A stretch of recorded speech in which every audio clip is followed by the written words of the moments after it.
जय माता की मित्रों। हम लोग उत्तरा फाल्गुनी नक्षत्र के विषय में ही जानकारी प्राप्त कर रहे हैं और आज बात करते हैं गुरुदेव की। आपकी जन्मपत्री में कहीं भी किसी भी स्थान भाव राशि तो जाहिर है कि या तो सिंह होगी या कन्या होगी, उसमें गुरुदेव विराजमान हो। इस पुस्तक में फिलहाल भावों की चर्चा नहीं हो रही है कि कहाँ पे विराजमान हो सकते, वो किसी भी भाव में हो सकते। मतलब ज्योतिष को समझने के लिए आप केवल एक चीज पे निर्भर नहीं रह सकते, आपको कई तरह का नॉलेज होना पड़ेगा। सब चीज़ों की जानकारी आपके दिमाग में सेट होनी पड़ेगी और अगर नहीं है तो उसको समझने के लिए थोड़ा टाइम लेना पड़ेगा। इसलिए बोलते हैं ना कि ज्योतिष में किसी जन्मपत्री का अगर आपको अध्ययन करना है तो आपको भरपूर समय चाहिए, और वो भी आपके दिमाग में चिंतन तो हो सकता है, किसी भी तरह की पर्सनल या दूसरी कोई चिंता या फिक्र नहीं होनी चाहिए, तब जाके आप उसके बारे में कुछ अच्छी तरह से अध्ययन कर सकते हैं। और गुरुदेव कुछ उसी के कारक है, ज्ञान के कारक है, हम लोग सब जानते हैं। नक्षत्रों का विशेष योगदान होता है हम लोगों को जीवन में। ये पार्ट जो अभी हम बोल रहे हैं ये एक्चुअली नेक्स्ट पार्ट है।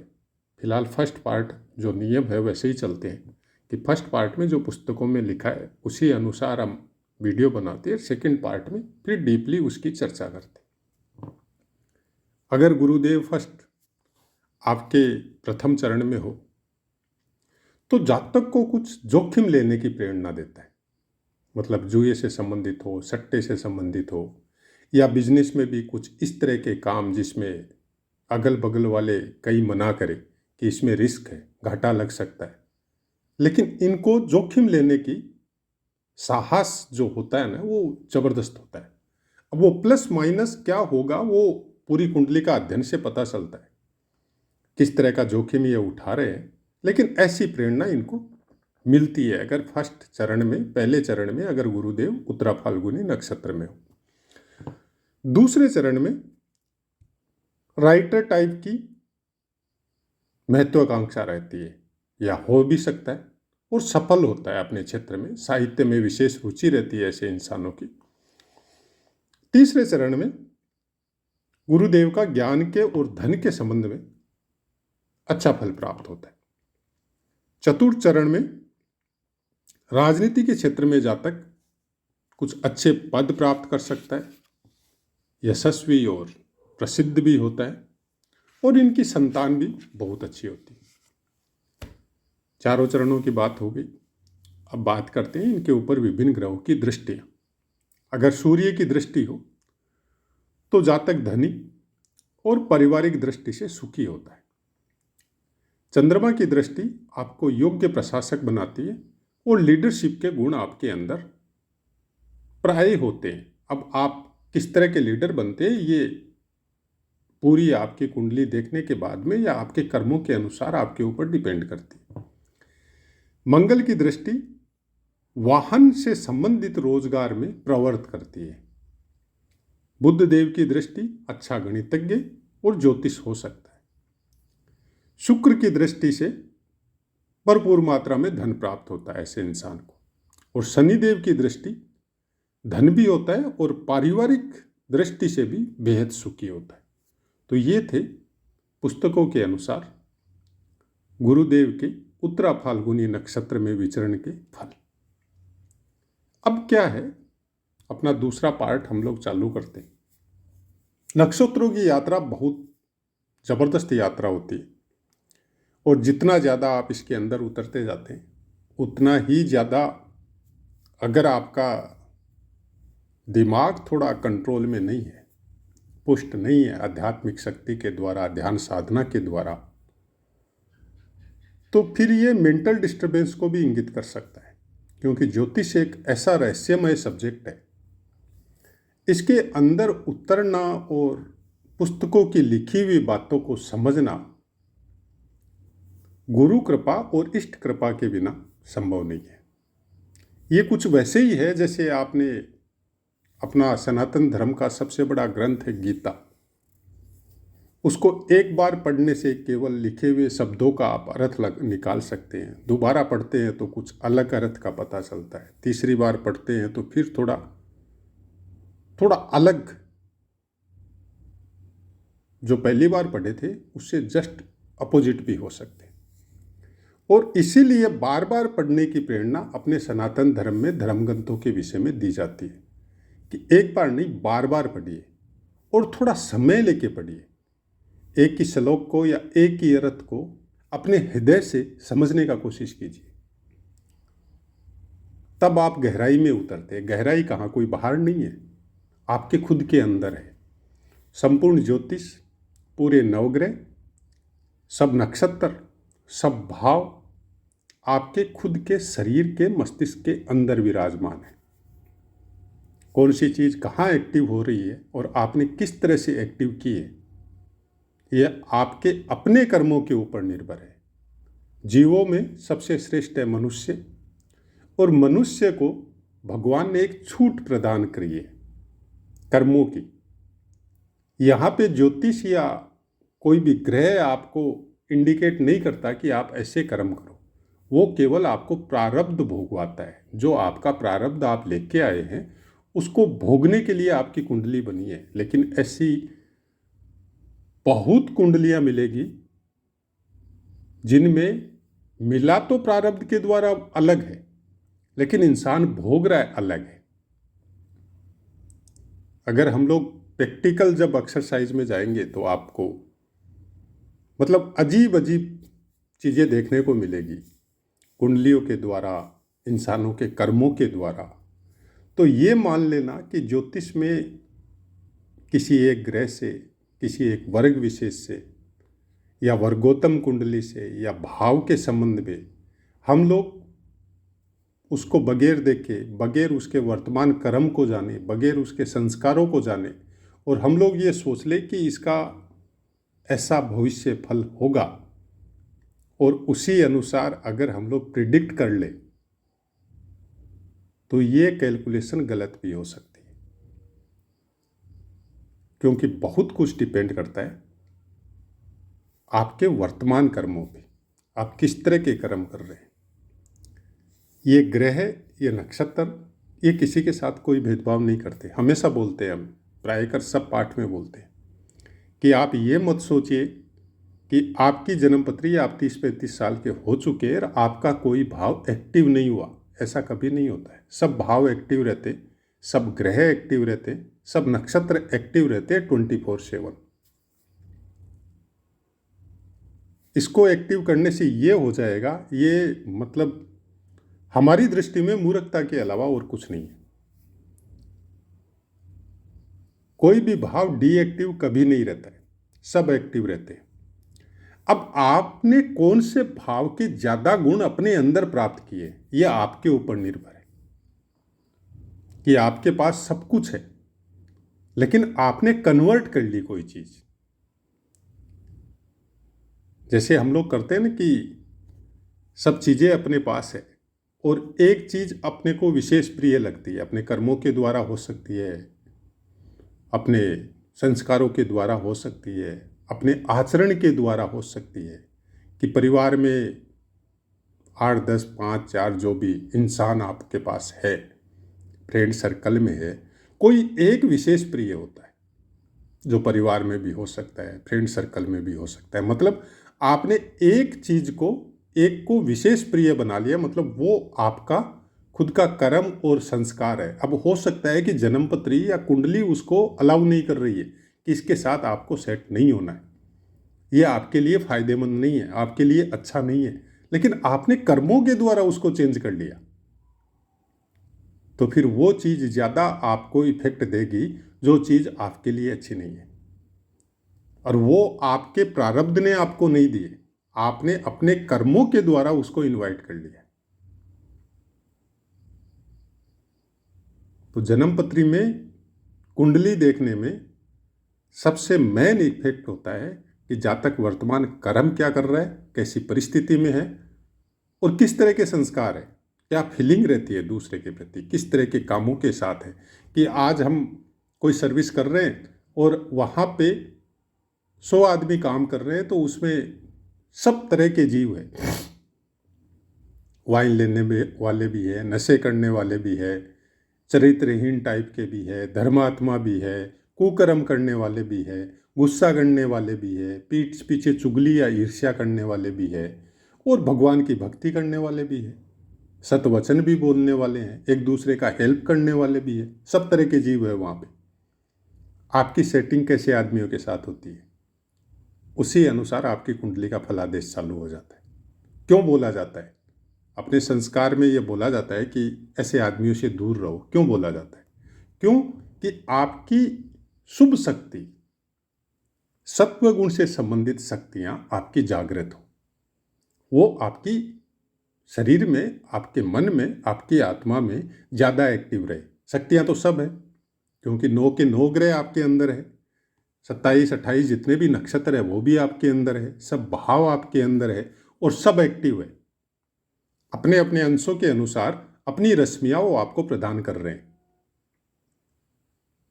आपको सबसे ज़्यादा पसंद क्या है? जब पुराने आचार व्यवहार या जीने के तरीके जो बुजुर्गों ने हम लोगों को सिखाए थे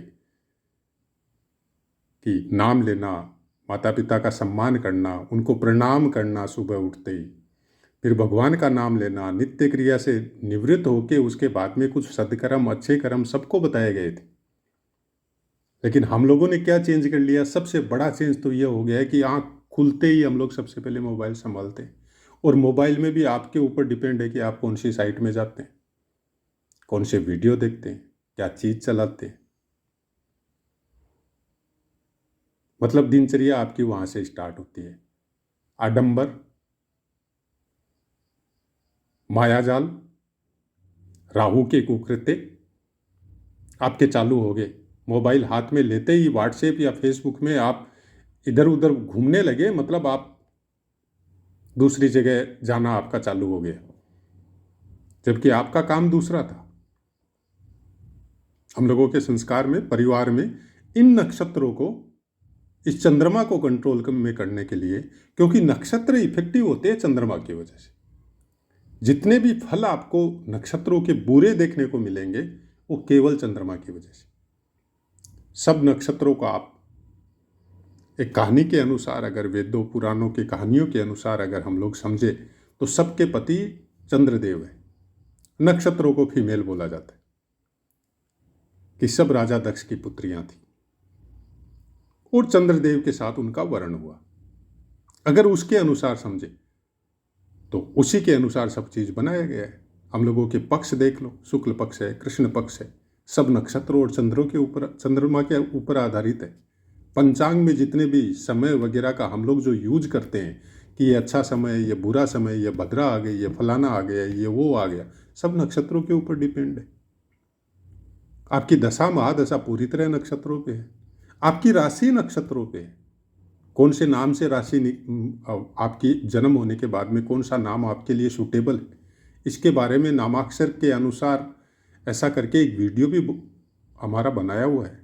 उसको जाके आप सुनेंगे तो आपको बहुत कुछ समझ में आएगा। चूंकि इनकी पुस्तकें कम है, नक्षत्रों के ऊपर जितनी, ग्रहों के ऊपर जितनी पुस्तकें हैं उतनी नक्षत्रों के ऊपर नहीं। कुछ कुछ विद्वानों ने बताया है नक्षत्रों को आप, जैसे ग्रहों में जो रहस्यमय ग्रह शनिदेव को बोला जाता है, आप नक्षत्रों के विषय में भी ऐसा बोल सकते हैं। बहुत बड़ा रहस्य है ये। कई कई नक्षत्र तो पृथ्वी से भी बहुत बड़े। अब वो अपनी रश्मियां पृथ्वी से बहुत दूर आपके ऊपर कैसे डालते हैं? वो आपके ऊपर डायरेक्ट नहीं डालते, क्योंकि पृथ्वी के ऊपर डायरेक्ट डाल ही नहीं सकते। डालते ही तो पृथ्वी का जो एटमॉस्फेयर है वो प्रॉब्लम में आ जाएगा। तो ये ग्रहों के द्वारा देते हैं। इनका जो भी पुण्य या खराब या जो भी अच्छा बुरा जो भी फल आपको प्राप्त होता है उसमें विशेष योगदान चंद्रदेव का होता है। इसलिए बोला जाता है कि जिसका चंद्रमा अच्छा है वो हर जगह विजय होता है।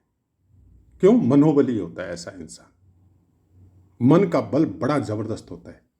और सबसे बड़ी खास बात देखिए कि जन्म कुंडली में आपके या तो चंद्रमा अच्छा होगा या सूर्य अच्छा होगा, कभी भी निकाल के देख लीजिएगा।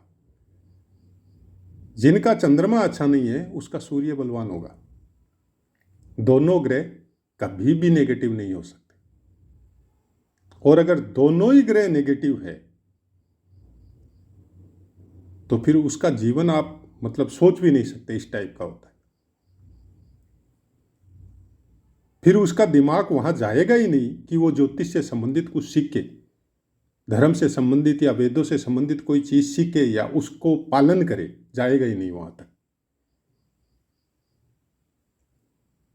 जैसे हम लोग बोलते हैं ना पशुवत व्यवहार, बस उसी तरह अपना जीवन काटने की श्रेणी में रहते हैं। ऐसे भी होते हैं इंसान जो ये सोचते हैं कि हमारा जन्म क्यों हुआ है, किस लिए हुआ है। जब 700-800 करोड़ पृथ्वी पे ऑलरेडी पहले से मनुष्य है, तो हम लोग जब ये सोचते हैं कि क्यों हुआ, काम क्या था हमारा, नहीं होता तो भी चलता था, इसका मतलब कुछ इंडिकेशन उसको जन्मपत्री या लगन या नक्षत्र या उसका आचार व्यवहार कर्म कुछ यहां तक उसको पहुंचा रहा है कि वो ये चीज सोचने को मजबूर हो रहा है। और इसमें नक्षत्र बहुत बड़ी भूमिका निभाते हैं। मान लीजिए कि आपका चंद्रमा अंशों के हिसाब से निर्बल है, अच्छा नहीं बोल सकते आप, लेकिन आप माता का बड़ा आदर करते हैं, बहुत सम्मान करते हैं, और माता से संबंधित ही कोई देवता है जिसकी आप बहुत पूजा करते हैं, बहुत बड़ा इष्ट है आपको, रात दिन उसके विषय में सोचते हैं, मंत्र जाप की करते हैं या नाम कीर्तन भी करते हैं। और धीरे धीरे जैसे ही वो इष्ट आपका प्रगाढ़ होना चालू होता है, आपकी दृष्टि स्त्रियों के प्रति जस्ट निर्मल होनी चालू हो जाती है। सबके प्रति एक सम्मान का भाव आपके चेहरे पे, आपकी वाणी में, आपके शरीर में, आपके दिमाग में, आपके हृदय में परिवर्तन होना चालू हो जाता है। अब ये श्रेणी वहां डेवलप हो गई आपकी कि प्रारब्ध ने आपको चंद्रमा अच्छा नहीं दिया, कुछ कर्म प्रारब्ध में आपके ऐसे थे जिसकी वजह से कुंडली में आपको चंद्रमा अच्छा नहीं मिला, लेकिन आपने कर्म ऐसे किए, इस तरह के संस्कार आपके डेवलप हुए, चाहे माता पिता की वजह से हो, चाहे घर परिवार के संस्कार की वजह से हो, चाहे कोई ऋषि मुनि साधु संत महात्मा की वजह से हो, चाहे वहाँ पे ऐसी जगह में आपका जन्म हुआ है जहाँ पे कुछ दिव्यात्माएं पहले से निवास कर रही है अगल बगल में, और उनकी दृष्टि आपके ऊपर पड़ गई और वो जाते समय कोई आशीर्वाद दे दिया, अब आपका चंद्रमा अच्छा हो गया। अब धीरे धीरे आपका मन आपके कंट्रोल में आने लग गया और उस मन को आप ईश्वर की भक्ति में लगाना चालू कर दिया। अब प्रारब्ध तो कुछ और मिला था, कुंडली तो कुछ और बता रही है। जब दिखाने जाते हैं तो कुंडली बोल रही है कि मतलब ऐसे ऐसे फल बताए जाएंगे आपको कि, और वर्तमान में आपको आप भोग रहे हैं उससे अपोजिट। तो ऐसी बहुत सी बातें जो प्रत्येक पार्ट में हम सेकंड पार्ट में ये प्राय करते हैं आप लोगों के साथ, और उसका कारण बस इतना सा है क्योंकि हमको प्रैक्टिकल अनुभव कई दोस्तों का, अपनों का, परिवार वालों का और अपना खुद का है, इसलिए बोलते हैं कि भ्रमित मत होइए, अपने आप को प्रताड़ित मत कीजिए कुंडली के विषय में सोच के। किसी ने बता दिया आपका ये योग है, आपका ये दुर्योग है, आपको वो फल भोगना है, आपको कुछ नहीं भोगना है। सब कुछ भोग के भी कुछ नहीं भोगेंगे आप, केवल अपने आप को स्ट्रांग कीजिए। आपके अंदर पॉजिटिव वे और नेगेटिव वे दोनों विराजमान है। ईड़ा और पिंगला नाड़ी सबके अंदर होती है। कुछ भय महसूस हो, कुछ डर महसूस हो, कुछ गलत चिंतन हो दिमाग में, सूर्य नाड़ी को एक्टिव कर लीजिए, थोड़ी देर ध्यान लगाइए। हर 1 घंटा 40 मिनट के अंदर स्वर चेंज होता है, कभी आपका बायां चलेगा, कभी दायां चलेगा, तो आप दाहिना स्वर ज्यादा चलाने का कोशिश कीजिए। और जिस दिन स्वर पे ध्यान देना चालू कर दिया उस दिन फिर धीरे धीरे हर चीज ऑटोमेटिक ठीक होनी चालू हो जाएगी। लेकिन करना पड़ेगा खुद को, कोई उपाय, कोई मंत्र जाप, कोई हवन यज्ञ आपको दुखों से लड़ने की शक्ति तो दे सकते हैं, आपका भाग्य चेंज नहीं कर सकते। कलयुग में तो संभव नहीं है। हाँ, नाम कीर्तन भाग्य जरूर चेंज कर सकता है। अगर हृदय से स्पंदन नहीं हो रहा है तो बोल के कीजिए। नाम कीर्तन में कोई दोष नहीं है। राधा राधा कीजिए, कृष्ण कृष्ण कीजिए, अम्बे अम्बे कीजिए, भगवते वासुदेवाय बोलिए, ओम नमः शिवाय बोलिए, और जोर जोर से बोलिए कि पूरा दिमाग भन्ना जाए। इस तरह से बोलिए कि दूसरे भाव ही नहीं आएंगे।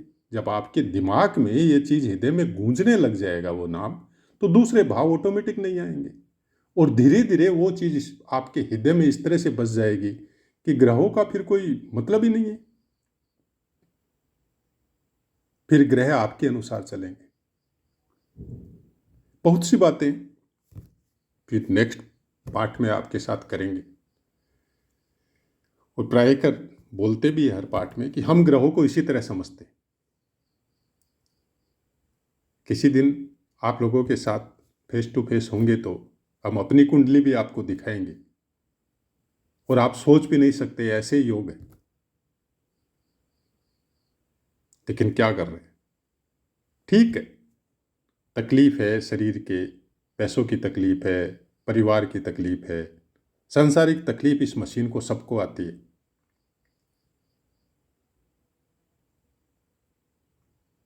लेकिन सब कुछ प्रारब्ध पे ही छोड़ दें, यह तो जरूरी नहीं है। तकलीफ देखिए, भगवान आपको एक रास्ता देता है कि उस तकलीफ में आप गलत हो जाओ और सही हो जाओ, दोनों रास्ते खुले हैं आपके पास। जब सही होंगे तो तकलीफ की मात्रा बढ़ सकती है, लेकिन स्ट्रगल की मात्रा बढ़ जाएगी। फिर आपकी पॉजिटिविटी बढ़ जाएगी, फिर दुखों से लड़ना आ जाएगा आपको। लेकिन अगर गलत रास्ता सुनते हैं तो क्षणिक वो तकलीफ हो सकती है आपकी दूर हो जाए, लेकिन फिर उससे बहुत बड़ी विपत्ति आने वाली है